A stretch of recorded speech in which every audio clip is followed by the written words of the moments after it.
Okay, good. We'll go ahead and start class. I'll do about 5 minutes of lecture just to contextualize and explain the practice that we're going to be doing. So first off, the practice that we'll do today is what I call mentalizing the modes. And so let me just first step back and define some terms. So as usual, the kind of overarching idea of this meditation is this repatterning, this reconsolidation of negative kind of schemas and patterns, felt beliefs that we've learned and imprinted on ourselves. Or not imprinted on ourselves, but rather have been imprinted. And this is kind of consistent with coherence therapy or coherence theory based on Bruce Eckert's work. So again, what do? We bring up the negative, we trigger it to make it kind of labile and movable, and then we pattern over it with something positive. And generally the way that I instruct that is with like an imaginal parent that understands your upset, helps you understand it, validates that it is an upsetting situation, soothes, calms, consoles, receives, responds to you in a way to kind of help you move through it. And then we will do like this kind of like a dissonant and we'll reinforce something dissonant and positive. So something that's opposite to the old negative schema will imprint, in a sense, will imprint this new positive schema over the negative, and that makes the negative fall away. Okay, good. That's the overarching kind of idea of the meditation. However, today we'll be doing a different meditation than usual. Like I said, we'll be doing this mentalizing the modes practice. So first, let me define a mode. So I'm drawing mode from schema therapy. Modes are similar to parts, and we'll keep the definition and how we look at this very simple. So a mode is just like a mood plus a behavior. And they're maladaptive. And what they are is well, I don't know about maladaptive, but they're responses to the pain of your negative schemas, your negative views of life. So let me give you an example. It's much easier to understand with the example. If you have the defectiveness and shame schema, let's say it comes up in relationships, in romantic relationships, you could kind of, so there'll be, and the modes that we'll go over, there are three main ones. There are three main sets of modes. Surrender, so you could surrender to the scheme. It's like, oh yeah, I just have to accept these kind of like bad treatment. I'm no better than this. Okay, this is fine. And you kind of believe the negative message of the schema, and that's how you deal with it. And it's not really mature or optimal. The next is you avoid it. So let's just say that you feel this shame of the inability to connect with others because, or let's just say you have a sense of shame, and so then you avoid connecting with others. And that would be an avoidance manifestation of the mode.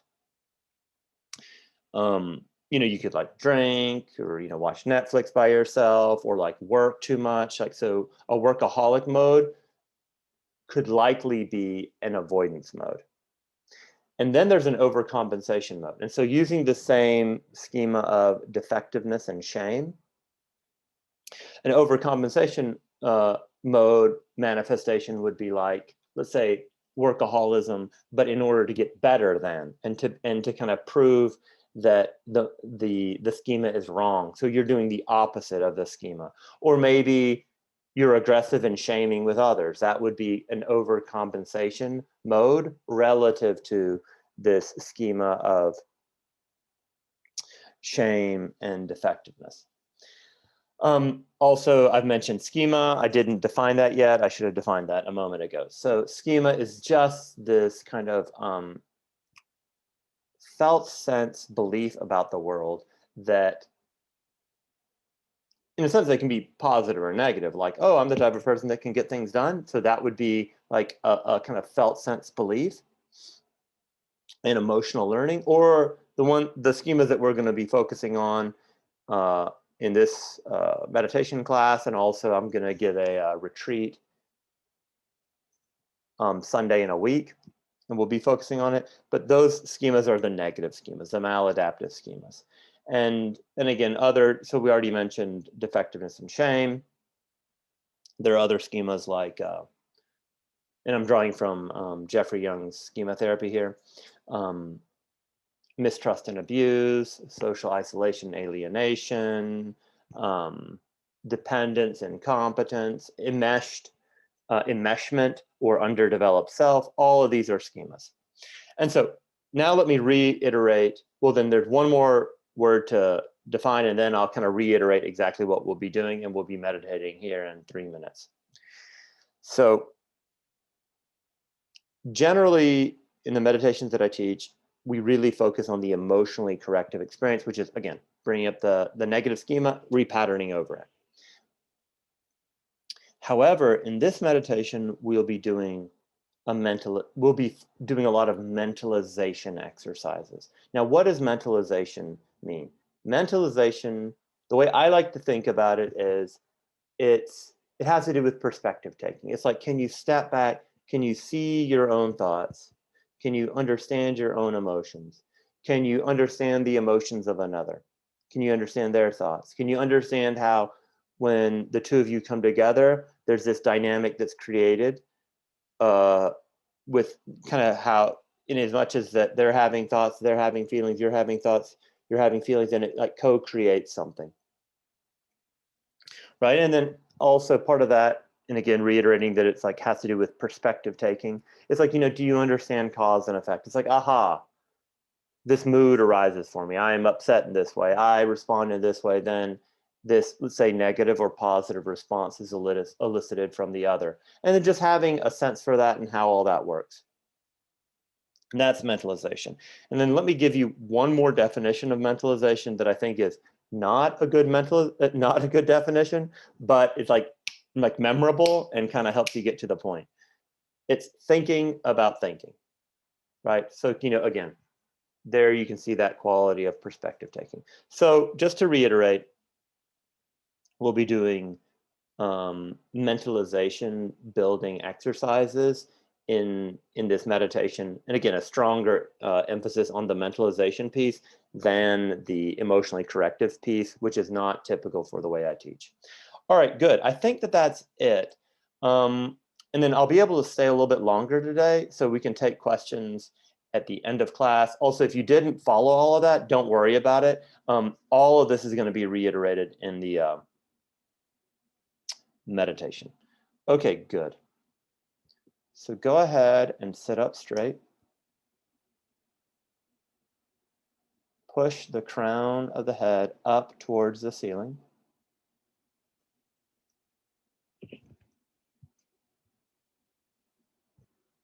So the spine is long. The neck is elongated. The chin is tucked. The shoulders are back and down just a bit. The chest is up and out just a bit. And there's a slight forward tilt in the hips.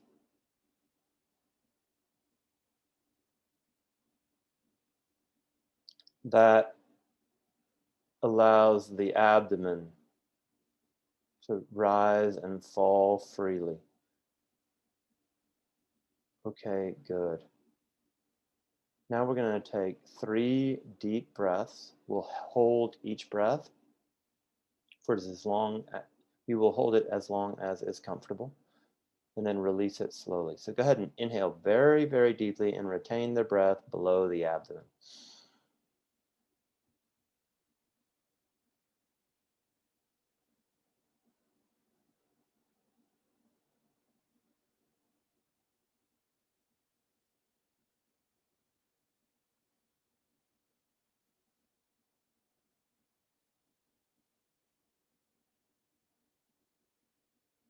Now exhale slowly, extending the length of the exhale.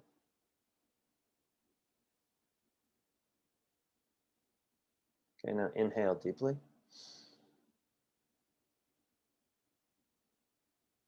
Retain the breath below the abdomen.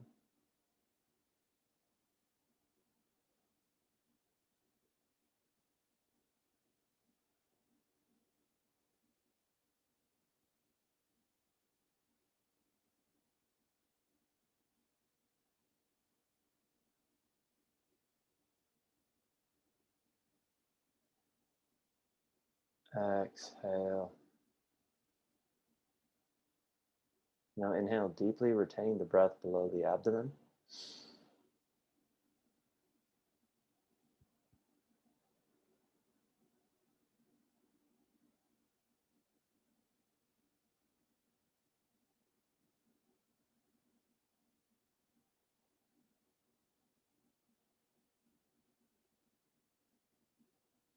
Exhale. And now noticing how you're already starting to settle in.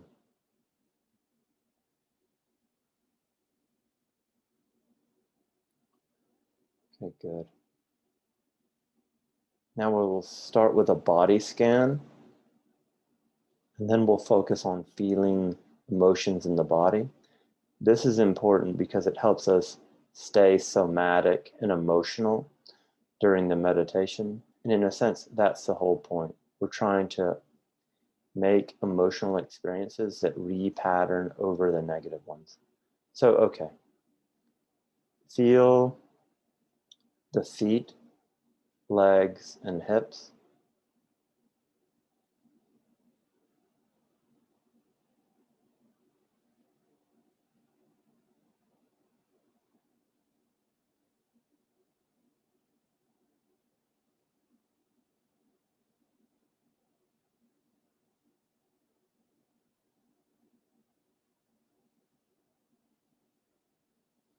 And the feet, legs, and hips relax.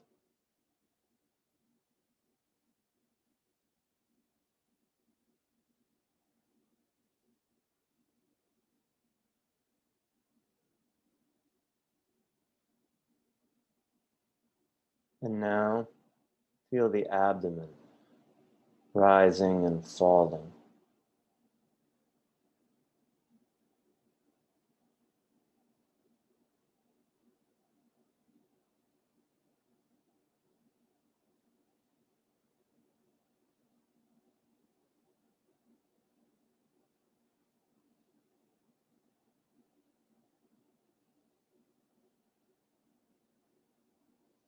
Notice how there's no straining.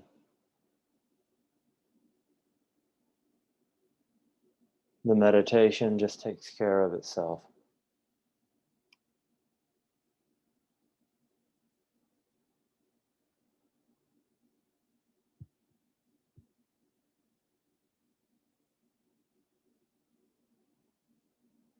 Notice it's just gentle observation of the rising and falling of the abdomen.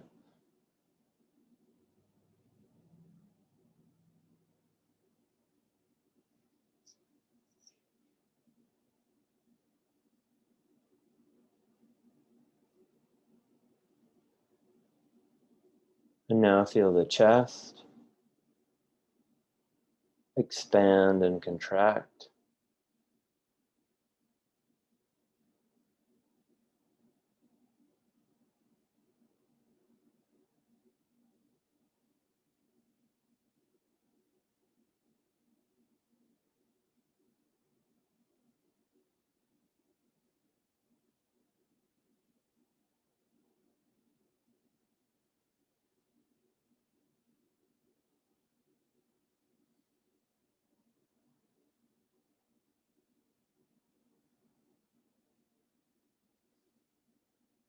And now feel the upper back, shoulders, arms, and hands.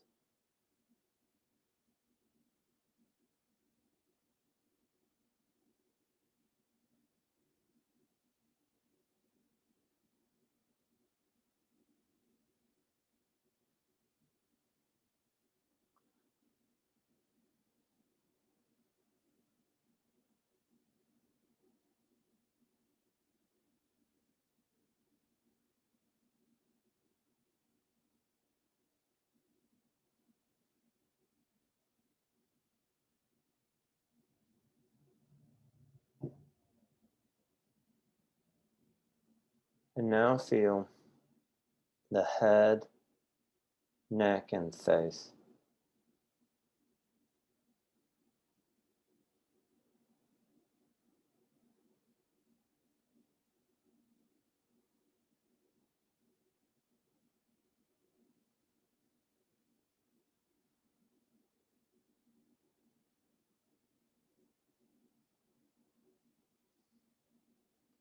Okay, good. And now take a deep, deep breath. Feel the whole body all at once. And now exhale, feeling the whole body relax, release, all at once.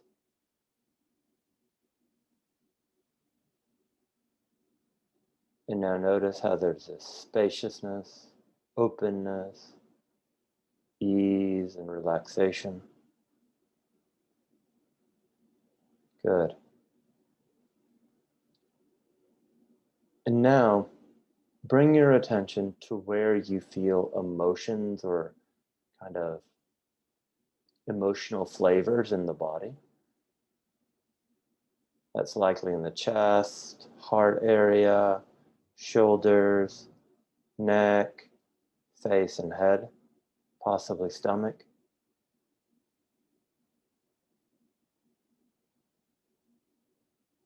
And see if you can note, so see if you can label an emotion in the body.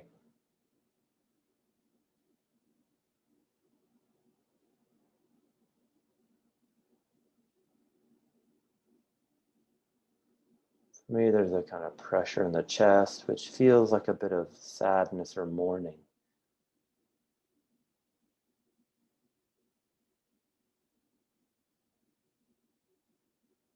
There's also a slight smile on the face, which feels like happiness.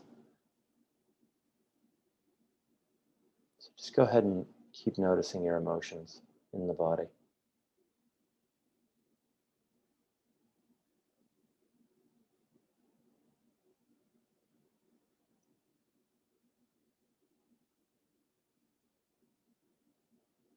That's right, keep going.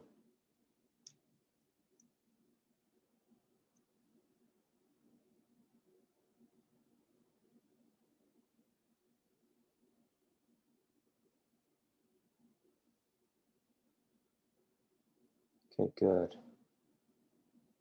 And now letting that go. And what we're going to do here in a moment is identify the problematic mode or part that we want to work on today. And just a reminder as to what a mode is. A mode is, and we'll just focus on these three types, like a surrender mode. So kind of when you believe the negative kind of implication of the schema and then you kind of submit to it. So you surrender to the negative belief. An avoidance mode. So that's where you avoid the pain of the schema. So if you have like the social isolation schema, that would be like you avoid social contact so you don't feel this isolation and alienation.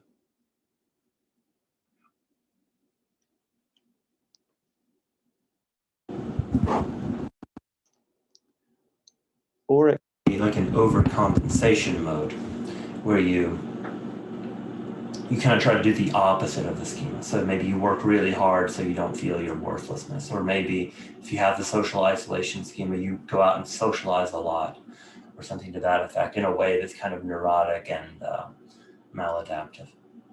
So go ahead and pick one mode or part that you want to work on.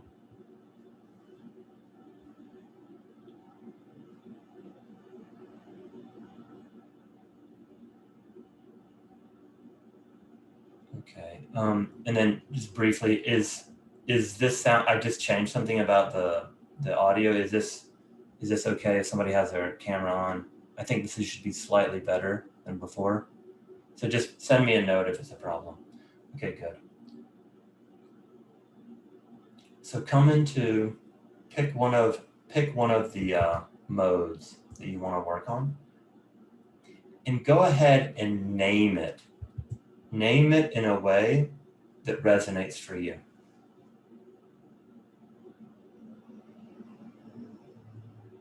Like I'm going to work on my workaholic mode, which is a combination of avoidance and overcompensation.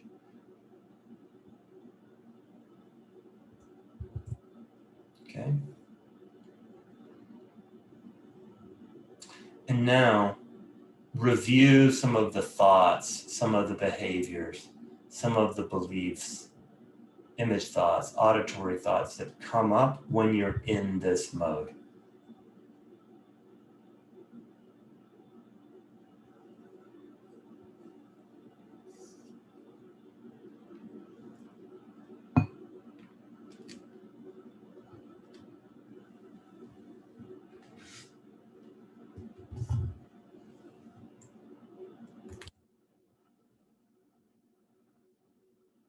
And now feel all of that in the body. There'll be a certain kind of signature way that the mode shows up in the body. Feel that now.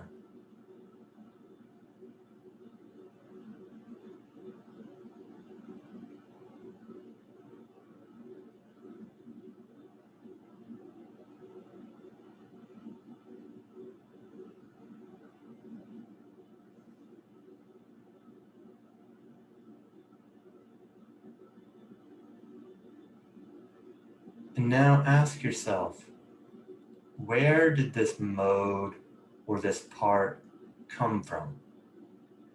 These modes are means of kind of dealing with difficult circumstances, of kind of dealing, of emotionally regulating around the schemas, right? And then the schemas are just unmet needs that have ossified into beliefs about the world. So where did this mode come from? What unmet need does this go back to?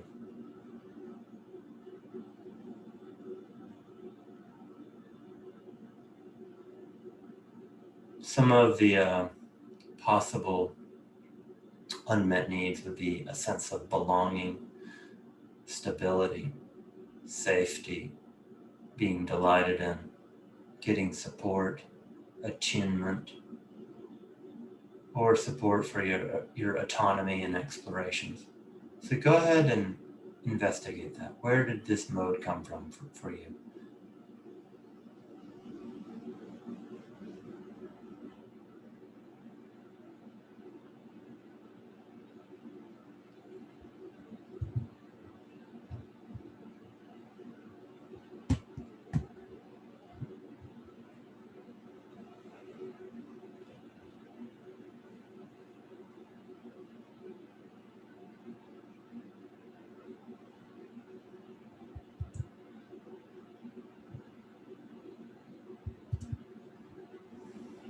Really opening up, giving lots of space to whatever's arising for you.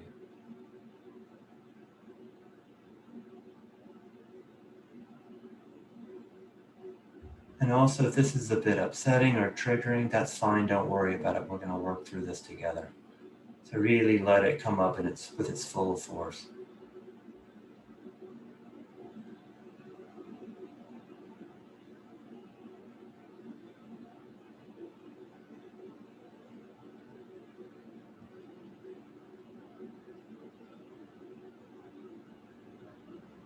And now also see how this is all just conditioning. This is not who you are. Just stimulus and response. Your body and mind reacted in just the same way that any other human would react to this condition. It's all just causal and not unique to you.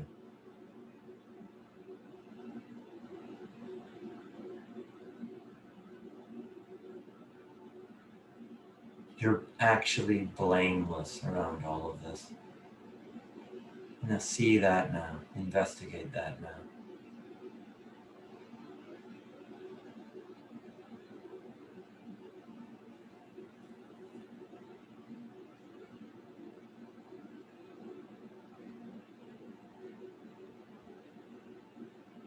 Keep going.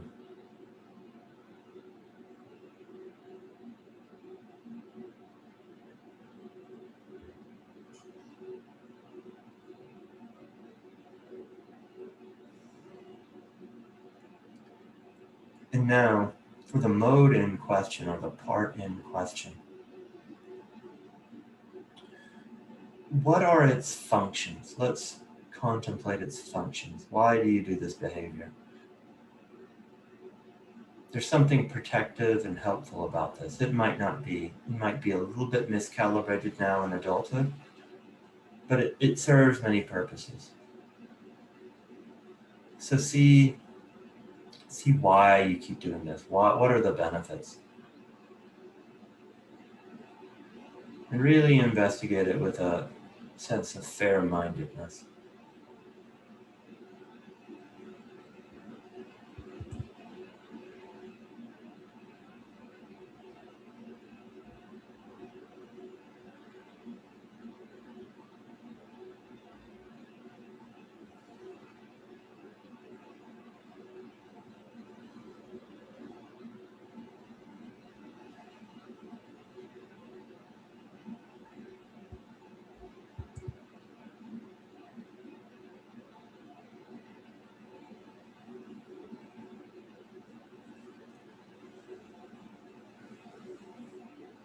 Now you may have been doing this, but go ahead and really investigate the benefits. Now, we're not going to convince ourselves to hold on to these modes or these parts. But in order to be fair-minded, we have to see the benefits. We have to see what this does for us. So how are these modes functional in your life? How are they of benefit? And they most surely are.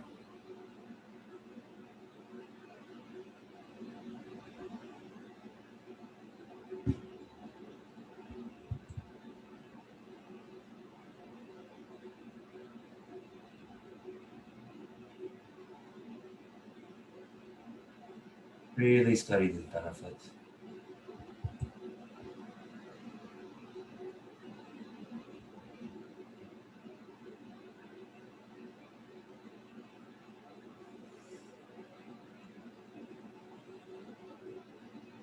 And now we're going to study what unfolds when we get into these modes. So let's just say you get into one of your overcompensation, surrender, or avoidance modes. And then what happens? What does the rest of the day look like for you?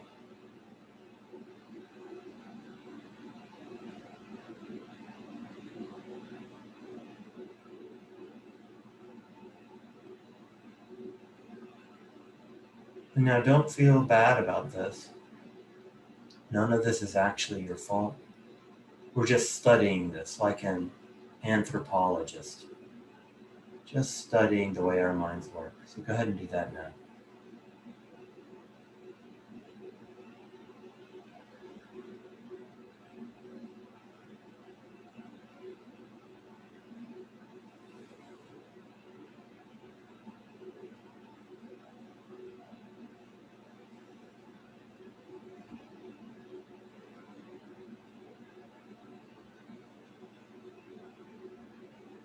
And now we're going to do something very similar, but just a little bit more tightly guided.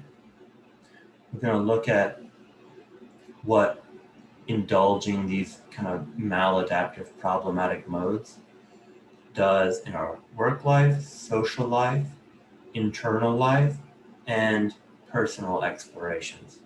But we'll just start with work life. So when you get into these modes, or into this mode in question, what does your work life look like? What does this do in terms of your work life? Study that for just a minute.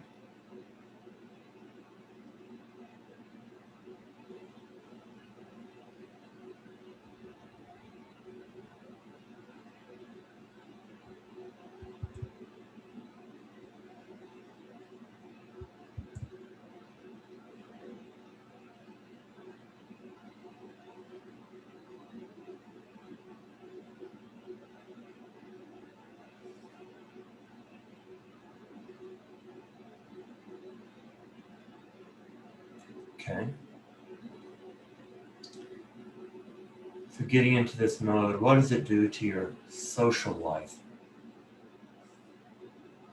your interpersonal life?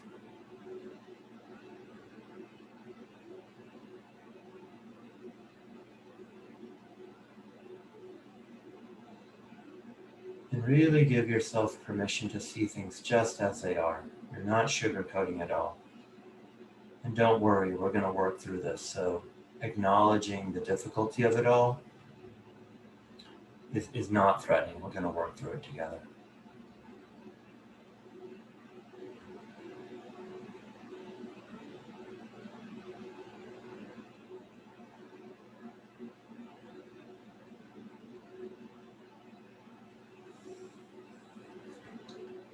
And now, what are the effects on your intrapersonal life? So that means your internal life. So you get into this mode or even series of modes. Then what are the thoughts that you believe about yourself? What are the emotions? What is the internal experience like? Really investigate that with this quality of openness, curiousness, and study.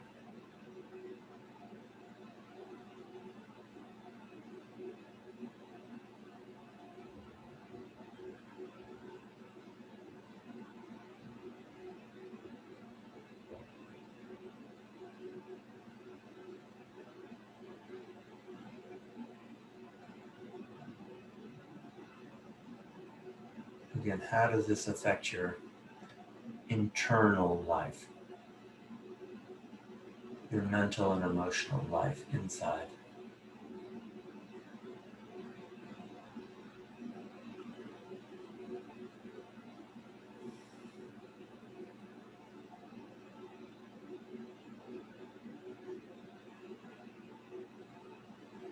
And now, what are the effects on your personal explorations?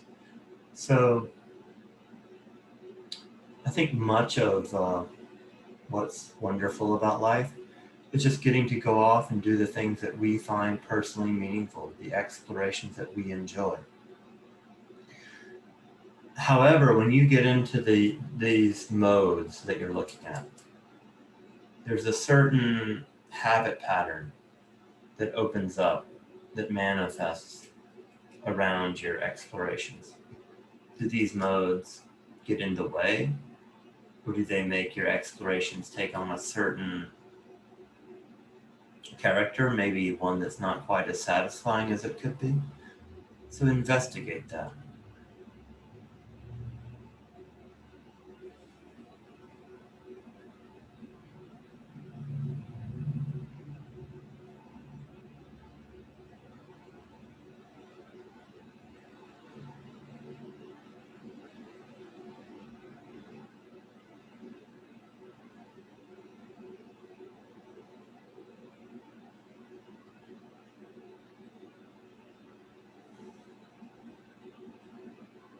Okay.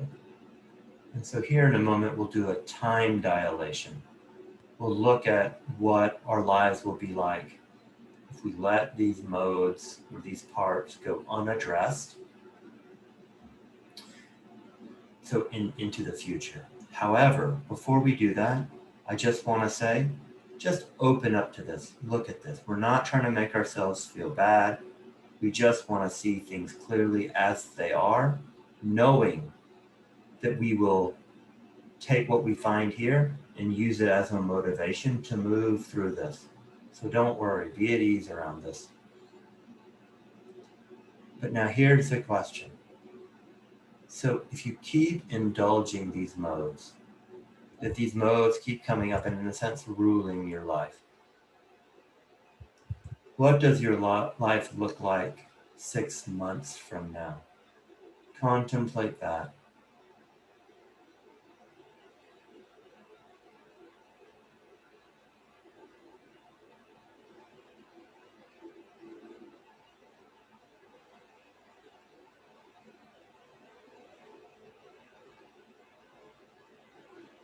Now, what does your life look like 3 years from now? if these modes keep ruling you.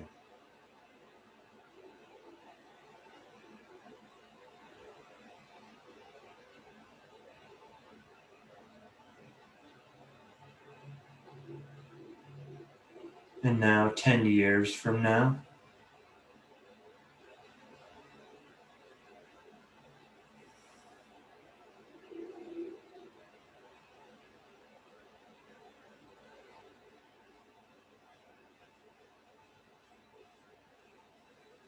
and now what about 30 years from now? What does your life look like if you keep indulging these modes kind of unconsciously?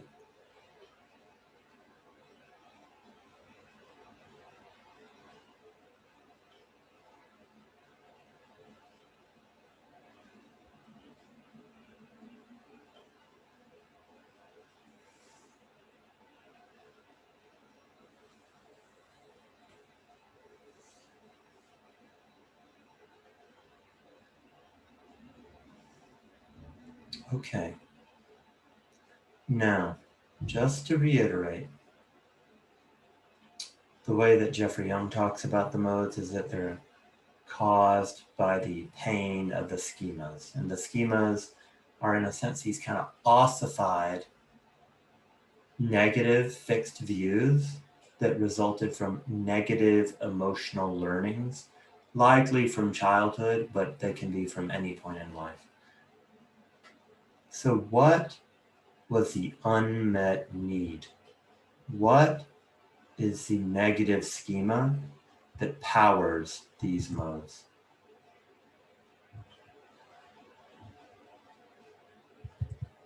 Maybe it's like mistrust and abuse. Maybe it's defectiveness and shame. Maybe it's a sense that you've not gotten enough love, understanding, empathy. Maybe it's a sense of incompetence.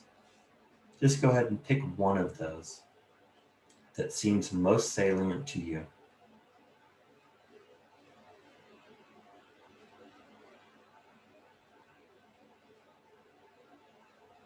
Okay, and now see if you can trigger yourself. Really come into this schema. How do you view the world when you're believing this schema? How do you think you need to react to that constructed world when you're in this schema?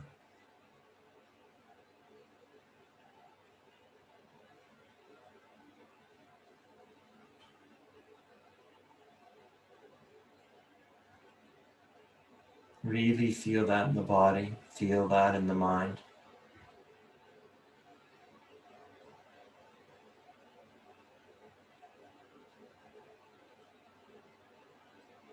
And now, imagine yourself floating up above yourself and now floating back to childhood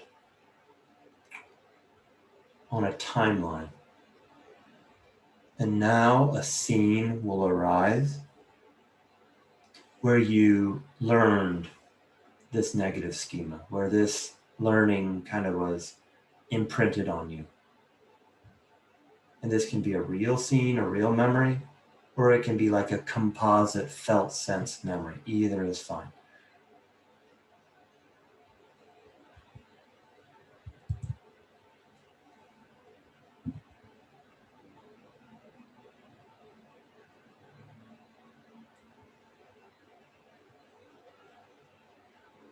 I'm going to review that.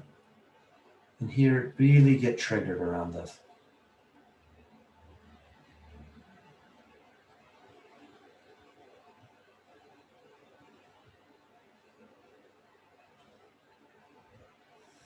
And now, have the imaginal parents come.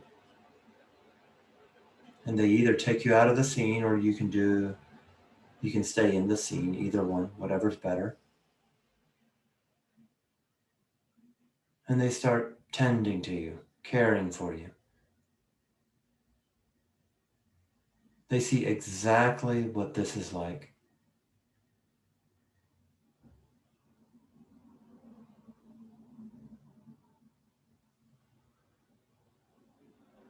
They know that these experiences were difficult to go through.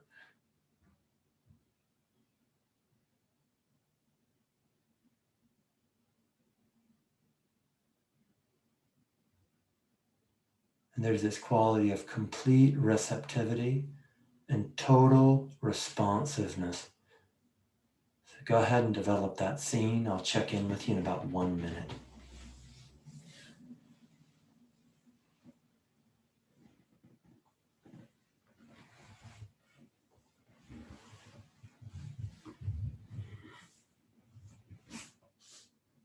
That's right. Keep going.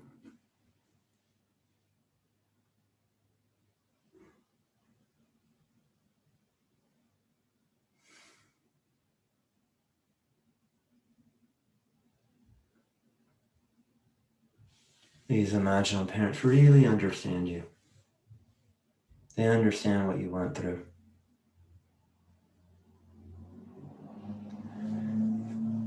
And it is so clear to them that it's not your fault. And your reaction to it is totally reasonable. Anybody would have reacted the same way.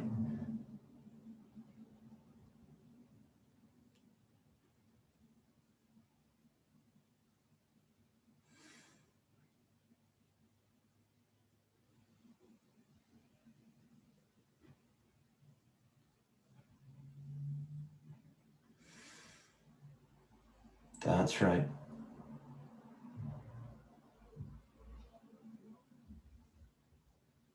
Keep developing the scene.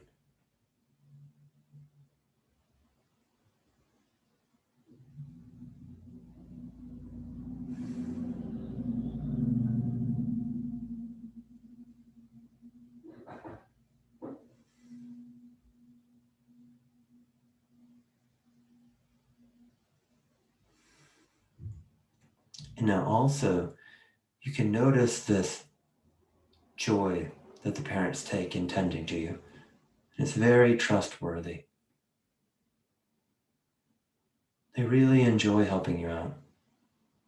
And that helps you not worry about their mental states, not worry about how you're presenting, and just totally just get your needs met.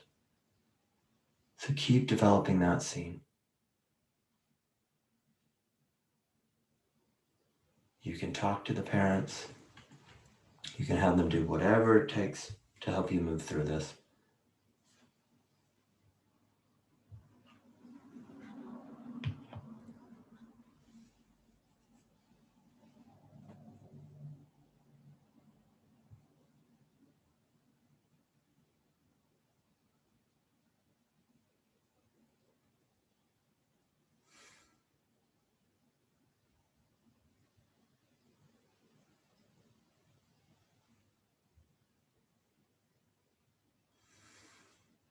That's right.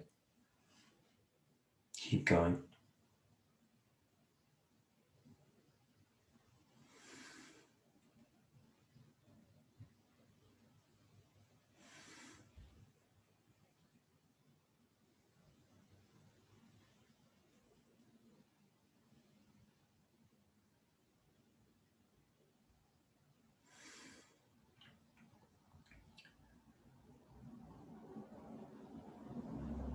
And also, now see how this will not happen again, this negative thing, this negative conditioning, because you're with these parents now, these parents that are perfectly responsive to you. And that also helps you settle and see how that there are new possibilities.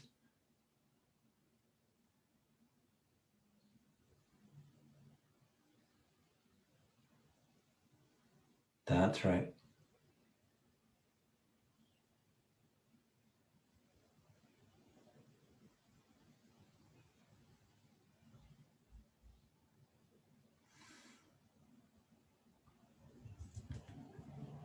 And now notice how you're so perfectly received and attentively responded to for just whatever's coming up. And that it doesn't matter what happens, how you present, you're always responded to in just the right way. Keep developing the scene.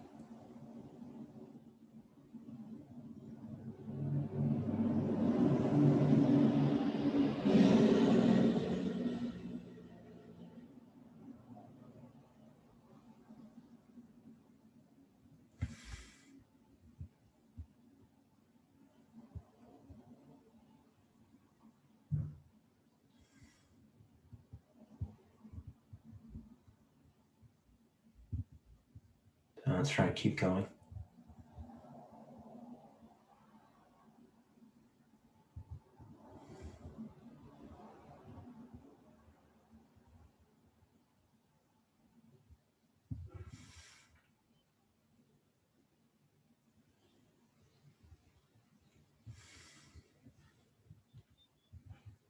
And now, if this resonates for you, and you should only do this if you want, have the parents go back to this original scene and take a corrective action.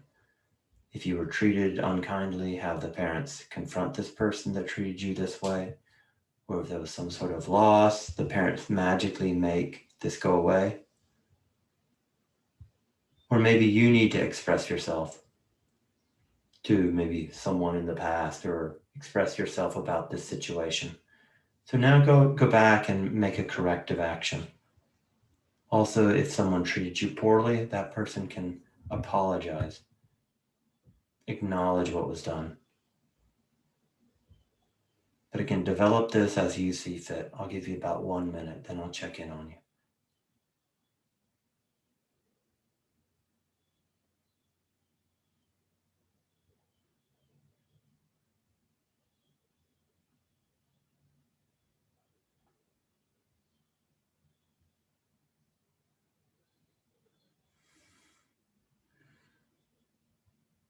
That's right. Keep going.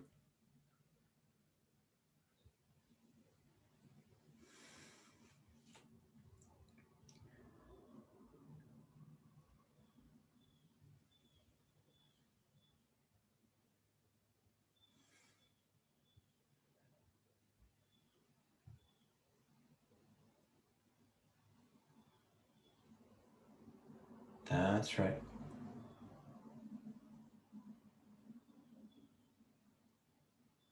Shape and reshape the scene in such a way to really get your needs met entirely.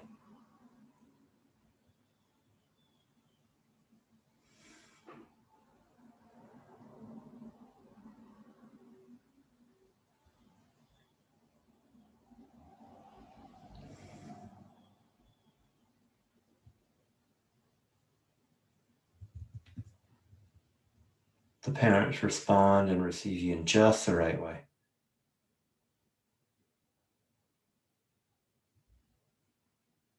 You really feel supported.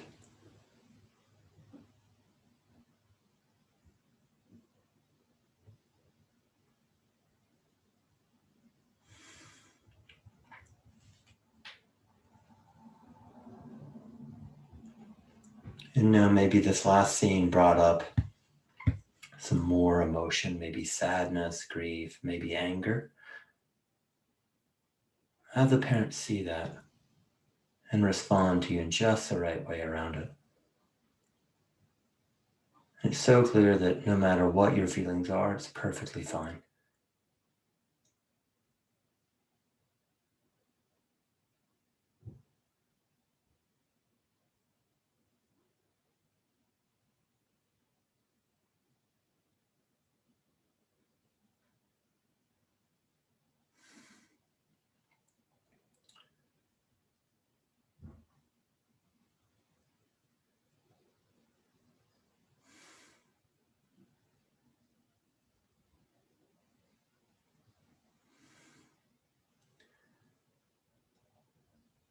And now we've already done a lot of work around this at this point.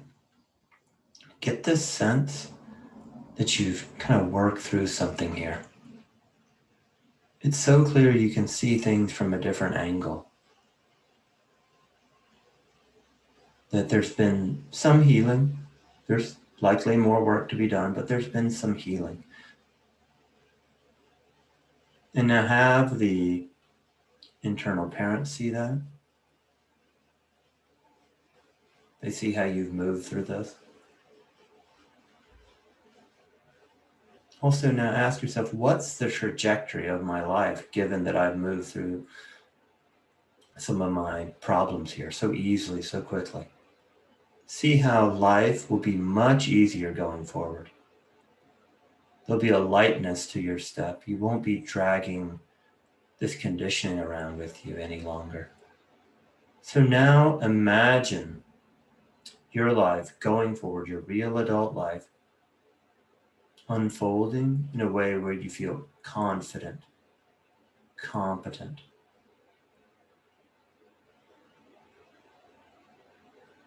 There's a sense of efficacy, agency.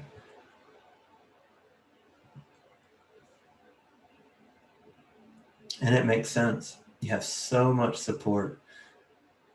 You also have so much self-mastery. So go ahead and develop that scene now.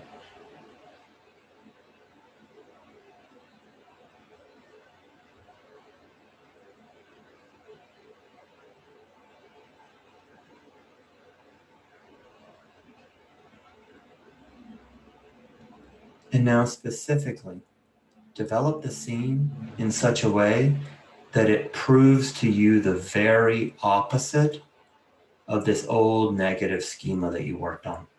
So if it's like social isolation, see yourself being social.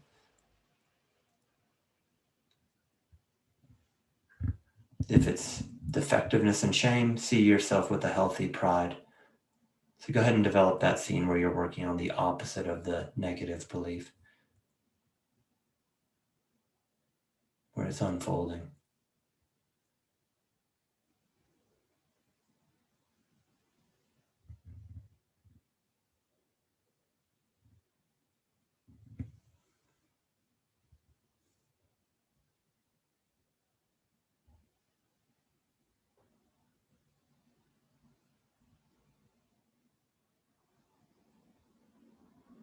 That's right. And now have the imaginal parents see what you're doing. Oh, they're so proud of you. You're doing such a good job. You feel so supported.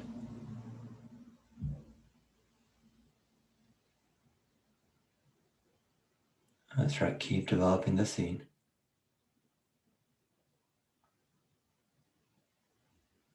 Now really feel this in the body. What does this feel like? You might have a sense of self, of healthy pride, a sense of lightness, of ease. And you can really see how this changes the whole trajectory of your life. Things will be so much easier and lighter.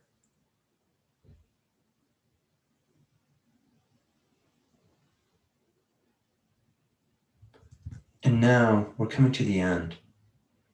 So now dissolve the scene and look back. What was this like for you? What were your insights? What are the take-home lessons? Contemplate that for just a minute.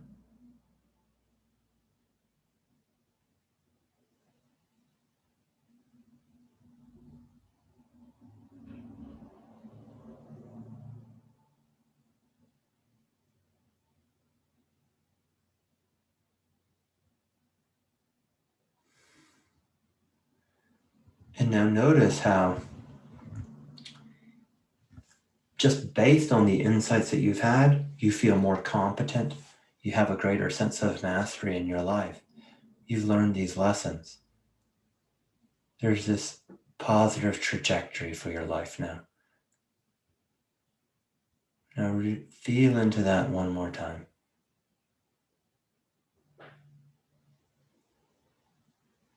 Okay, good. And now release that. Bring the attention to the rising and falling of the abdomen.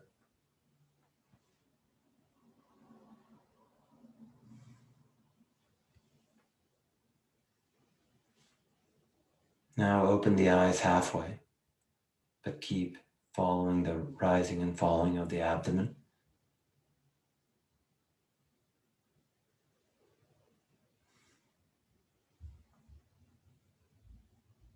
And now open the eyes entirely and let the meditation go. Okay. That's it. So we can take a few minutes. I don't have any pressing obligations right now, so I'm happy to hang out and talk. And also, I think it's useful to do practice reports because it helps normalize other people's experience. Because I'm sure that like all of our experience generally will kind of follow one arc, and then hearing about other people's experiences is helpful. So, but yeah, if there are any practice reports or comments, questions, we can take those now. And you can just unmute yourself, or if you want to, you can raise your hand. I'll call on you. You can post. You can post a question in the chat or whatever.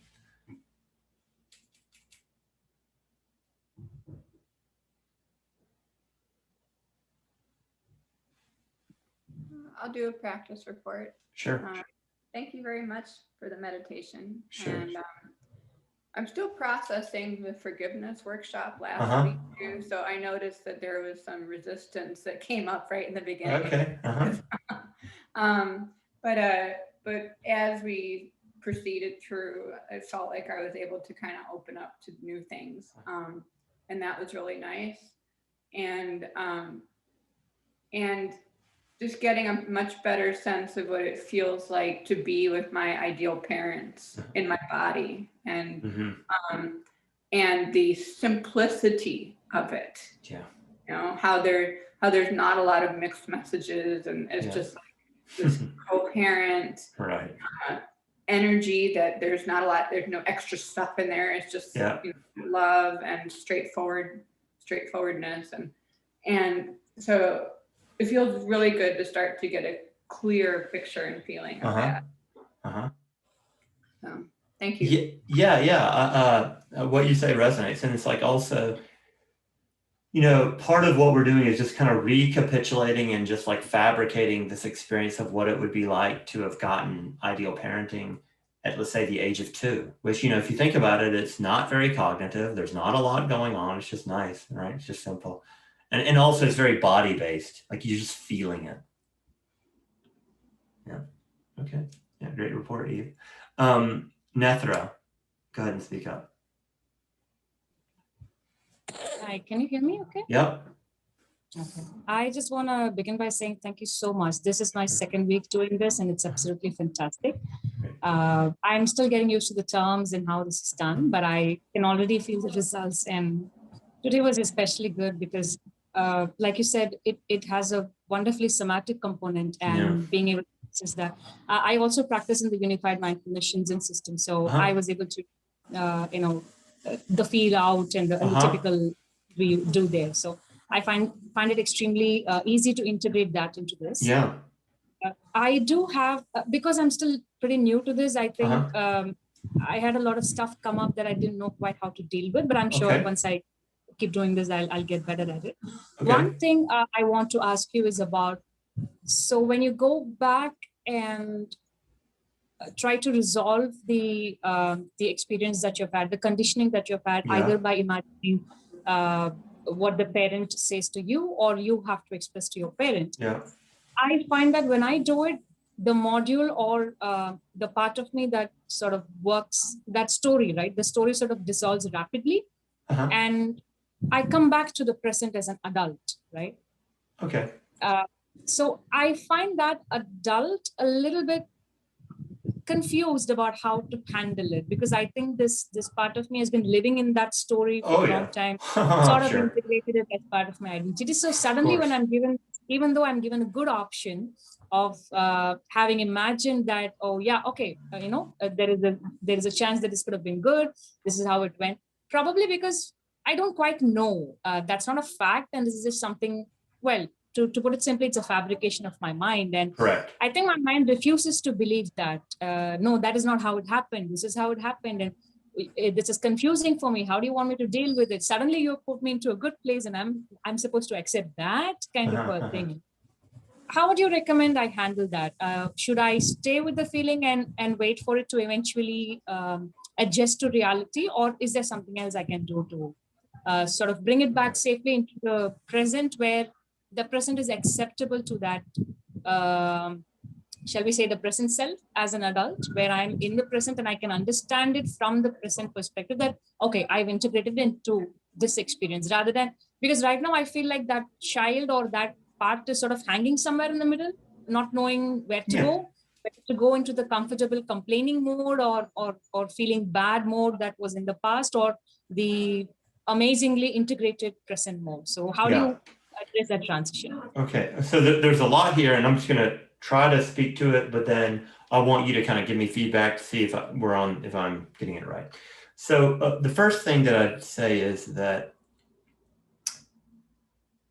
and like you were saying, it kind of takes a while to kind of get it, like what are we doing? Like what are we after here?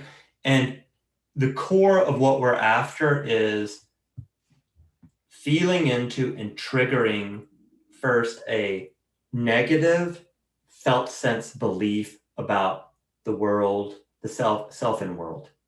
And what's really important is it's an emotional learning. It's not a cognitive learning as such, although it has cognitive implications, etc. And so again, we bring it up and then we repattern over it with what? With another emotional learning. And so one of the real tricks for doing this kind of practice is this kind of, and to be clear, it's a practice and you learn it, but you learn to suspend disbelief, right? And then let's just get crystal clear from the get-go. There is absolutely nothing realistic about anything in this meditation. If you're looking for realistic, go somewhere else. I can't help you. Like this is completely, and you use the word fabricated. This is completely fabricated. And now what are we doing?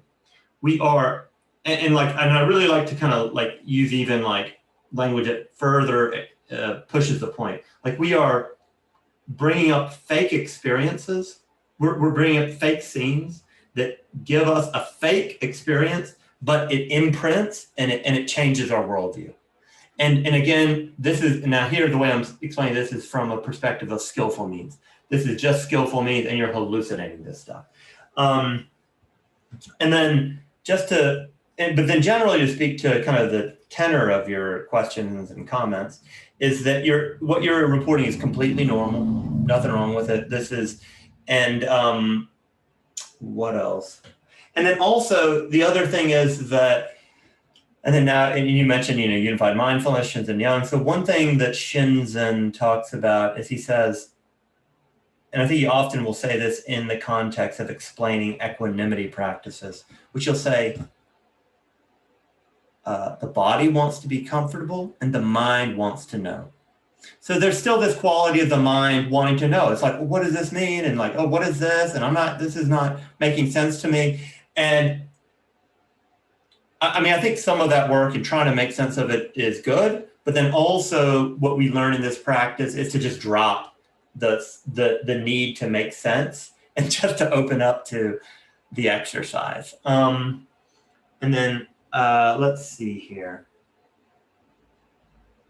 That based on the notes that I took from what you were saying, that's what was coming up. But is there anything else around this, and am I getting it right? Or am I speaking to your question? Yes, you did. Absolutely, you did. And I must say, I thoroughly enjoyed this exercise.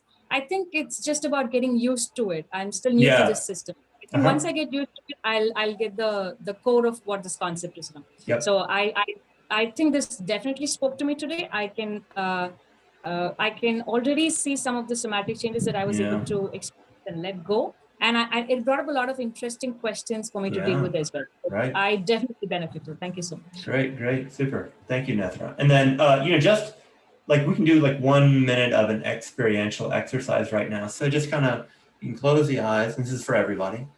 Push the crown of the head up towards the ceiling. Maybe take one deep breath. Exhale. And now look back to the schema, this kind of belief, or the mode, either one. And just notice how very likely the triggering is already less. Like it's less compelling. Frankly, I'm kind of confused on what did I even work on? What was my issue? And this is actually an important step. We need to prove to ourselves that these practices are working. Otherwise, we might be wasting our time. but notice how, the trigger, you can't quite find it the same way you did. It's just not quite as alive. And I would suggest to you that this is evidence that you have, in fact, partially patterned over it. You'll be lighter as a result. Okay, good. Letting that go. Okay. Vera, go ahead and speak up. Thank you, Cedric. Thank you so much for your effective and healing support extended in a deep-rooted way. I'm sure I'm new to understanding these words, and I'm just began my healing journey, but I hope I'll be able to understand it more. This is something that I need your personal suggestion or a view Sure. on something that I'm struggling with the relational trauma. I actually have lost my mother third year at just 3 years old, and had a father neglect, and very Okay. difficult childhood. Emotionally unavailable parenting. So I've got into a relationship, a sort of partner, for last 2 years, and so she seems to be, her actions, words, everything is abusive in terms of non-integrity, or not showing emotional availability, and so while she's there physically, but I don't truly connect and vibrate with her integrity and the way she's available to me emotionally. So as I need a mutuality, inclusiveness, trust, authenticity, and some sort of resonance that yes, I truly want you, that I'm not able to get up late. So I started, I've just started walking away from this relationship, but I'm in a dilemma, that, where would I, when I say that, no, I need to walk away from it, but I feel, oh, she's not a stimulus, or she's not the cause. You have a trauma within you. So that is triggering you. So why do you want it to punish her or ask her away, go away from you? Was one part. The second part says, no, the moment you see her, the moment you talk to her, the moment you have her presence, then you get into this emotionally wanting, needing her for more, looking and waiting for her. So it says that, why don't you be with it? Whatever you're getting, just get it and then mourn what you don't get. So with these two dilemmas, I've been spending for months together. I'm unable to decide, but at times I stop for work, stop her to come or walk away, and after some time I'll again, she comes and get us connected. So I'm into this cycle of pattern repetitively happening last 3 to 6 months. So I wanted to really have a closer to it. It's been a too much of, my healing is getting halted, and I'm getting drained. So let me go ahead and speak to what you've mentioned so far. Firstly, just to be clear, I'm a meditation teacher. I'm not a psychologist, and I'm not a relationship psychologist particularly, or a counselor. So you should take whatever I say with a grain of salt. So in a sense, like kind of speaking from an area that I somewhat know, like I think like you're saying and like you're doing, really focus on your own healing. Do these meditations. If you can manage to get some psychotherapy, that's helpful. Do other meditations like, metta, tonglen, compassion practices. This really helps. Also, it's helpful to have community support. So, get contact with those people that you find kind of emotionally regulating to be around, etc. So that's one thing that I would say. And I think I just want to just also direct you to see how you really are. I think you're developing some mindfulness and some ability to monitor yourself, monitor the relationship. And I think that you're asking the right questions, right? But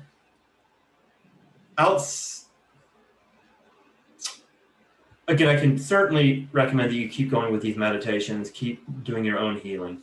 And then I think as a result, there will be change in your relationships.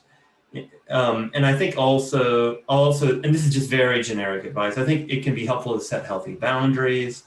but that, so one piece that I think might be helpful is to understand that, you know, the attachment mechanism goes off and we want to connect.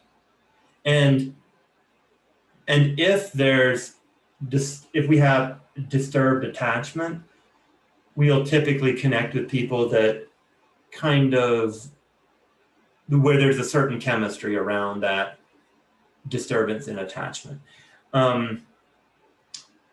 So I'm just trying to like somewhat validate how you see it, and that yes, there's some problems in the relationship, but outside of that, and outside of just yes, keep going with the your healing practice, that's what's coming up for me. And again, this is a little bit outside of my area of expertise. Yeah, but if I sorry to ask a specific question, that do you suggest that walking away from that relation and then focusing on healing is advisable, or being in that and then see how you could heal and also look at the relationship is advisable? Because looking at myself now from future, what is the healthy recovery plan as a personal suggestion from you? Right, and the answer is I don't know. However, I'll say that I believe that healing is much easier to do when you have social support and connection, and I actually think even a life partner. However, that might not be the case if the life partner is pretty toxic. And to be clear, I do not have any idea how good or bad she is for you, but I just want to say that I think support, attachment, connection with a real person is very helpful for the healing process. So yeah, well, thank you for your questions, Vera. I'll go ahead and take Dee's comment. So go ahead and speak up, Dee. Yeah, hey Cedric. Hey. You asked for feedback on this meditation in particular, so I have a clarifying question. Sure. When you ask us to get really triggered about the schema, what precisely are you looking for? Oh yeah, okay, great. This is a great question. So you just really want to feel it, and it's like it feels really compelling. You're also like kind of seeing it. You're seeing like you're kind of, in a sense, your distorted worldview, and then you're also feeling all the pain of it. Basically that. So there's like, I think there's a cognitive element of like, oh, I see what my schema is, and then when I ask like, okay, well, what does this schema tell you about the world, and then how you react to the world when you're believing that thought, so to speak. And then also just the somatic component and emotional component, just feeling it. Is that clarifying, or is that just kind of repeating? Yeah, that is clarifying actually, since I interpreted it like just looking for the somatic and not not cognitive. Yep. And I think it's both. And to be clear, I think the somatic and emotional is more important than the cognitive. But then what's cool about the cognitive is you like see it, you see the structure, you see how there's a coherence, and like kind of like this. It's like, okay, each one of these shitty schemas of ours is like a syndrome. So it's like you come into the syndrome, and then you see the world from the syndrome, and you're feeling the syndrome. And then also, there's also just simply like a wisdom element piece there. It's like, oh, I just know what my problem is. Oh, I just see how I have this distortion. I can name it. And drawing from the 12-step tradition, there's an old saying, if you can name it, you can tame it. Mm-hmm. Okay, yeah, that makes sense. Okay. Thanks. Good, sure. Yeah, thank you for your question, Dee. Go ahead and speak up, Pooja. Hi, Cedric, can you hear me okay? Uh-huh. Thank you for this meditation. And also I have a general question. I've been doing IPF. I mean, I've been delving into IPF a little for some time. And I come from a background where I have a little bit of experience with EFT. So what my experience was that we release all of the emotion in order to get a somatic relief and get a cognitive shift. That is how it changed. But here I feel like it is getting an imaginary co-regulation from an ideal parents and go for a felt sense repatterning. So my question is, does that happen over recursive over repetitive meditations that we get a full emotional release, or should we just release emotions first, and then when we feel slightly less emotional, then we go for repatterning, then we go for a positive experience? Okay, well, first off, when you say EFT, is that emotional freedom technique, or is it, okay, because there's also emotionally focused therapy, which is really good as well. Okay, so I'm going to take a shot at answering your question from the way I understand it, but I might not be understanding it correctly. So firstly, these techniques are not cathartically oriented. So it's not just about like really just coming into this grief, really getting upset. Like that's generally part of it, and I think it's a healthy part of it, but it's not obligatory. And what you want to do is, like, again, you get triggered, and then you get attuned with and calmed and cared for, etc., with this kind of receptivity and responsiveness of the parents. Mm-hmm. And then what that does is it kind of opens up, like it gives you a deep permission, and it makes it kind of safe and okay, and it gives you a container to have your emotional experience. And then that might be what, in your language, emotional release. And then kind of once that, and what's really interesting is this is like a natural system, and it just kind of unwinds itself with this kind of certain pattern, and it's quite kind of predictable. And it might take 1 minute, it might take 20 minutes, but it all kind of goes through the same arc. And then, so when you kind of get to the point where you really are settled, and then that's where you emphasize this kind of dissonant belief, like the opposite of the negative belief of the schema. And then that just further helps to repattern it. But let me just step back, and that the absolute core of this is negative schema, repattern over with a positive. Well, just being permitted to have your experience, being accommodated, soothed, received, responded to, is already a positive opposite of the schema. But then we just further push the envelope and reinforce the positive opposite. Is that speaking to your question? Is there more around that? I mean, I'm trying to understand what is the efficacy in terms, is this way to do it in a titrated way, and just like slightly touching the schema and then repatterning, yep, touching again and repatterning? Yes, okay, yes. That also works. That is good. What we do is we feel it really heavily, very strongly, and then we repattern. And then, what you want to do is go back, touch into it. Is it there? Then you get triggered again, repattern, get soothed, etc., until it's gone. And then you really push the envelope on the positive opposite. Okay. Yeah, that answers my question. And another thing, like when you say to pick one thing, I get emotionally overwhelmed, and it's all mixed up for me because all of the things were missing, like safety, attunement, delight. Oh. So it all gets mixed up, and I can't just pick one thing. So okay, what do you suggest? Yeah. That's a really good question. Mm-hmm. And I think that there's not really a good answer to it. Mm-hmm. I think that we just have to be patient. We have to work on whatever is coming up for us that moment. Mm-hmm. And just do our best. And I think, and now the advice I'm about to give you sucks, okay? This really sucks. But you have to just be patient with the process and just work on the one thing that's most triggering, most difficult for you at that moment. Okay. Okay, good. Thank you.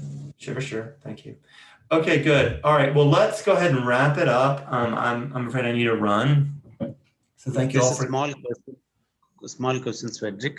What is the schema we are referring here? Schema means, can you help me understand? Yeah, sure. Schema in this context, it's just kind of an emotional belief about the world and other. And so it could be either positive or negative. Generally speaking, we're going to be focusing on the negative ones to repattern them and actually pattern over them with a positive schema. Let me give you an example. No one likes me. that's a negative schema and a negative emotional learning. And then the positive emotional learning is I'm liked, I'm loved, etc. Okay, good. All right. Okay, see you all in a week.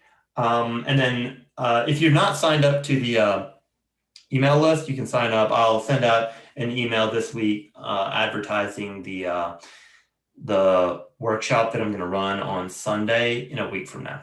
Okay, all righty. See y'all. Thank you. Thank you, Cedric. Sure. Bye. Thank you. Bye. Bye.